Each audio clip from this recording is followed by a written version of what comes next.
ကျင်စင်းမြစ်ကော်ဖီတောက်ကြမယ်ဘာကြောင့်ကျင်စင်းမြစ်ကော်ဖီပုံမှန်တောက်နေရတဲ့အကြောင်းရင်းကမောက်ပန်းမနွမ်းစေခြင်းကျင်စင်းမြစ်ကော်ဖီကိုတောက်ပါအိမ်အောင်ဒုက္ခအစင်ပြေခြင်း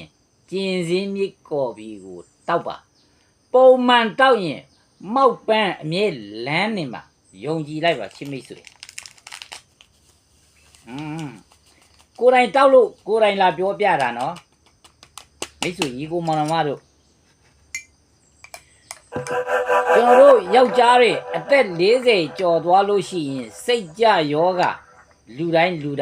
ကြုံတွေ့ရမှာပဲအဲ့ဒီစိတ်ကြယောဂတွေကိုဖြေဖြတ်ဖို့အတွက်သက်တာဖို့အတွက်ကျွန်တော်တို့ကျင်စင်းမြစ်ကော်ဖီတောက်ကြမယ်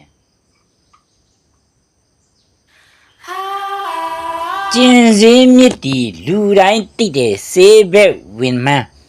အုံနောက်အာယုံကျော်ကြည်လင်စေတယ်အုံနောက်အာယုံကျော်အားကောင်းစေတဲ့ကျင်စင်းမြစ်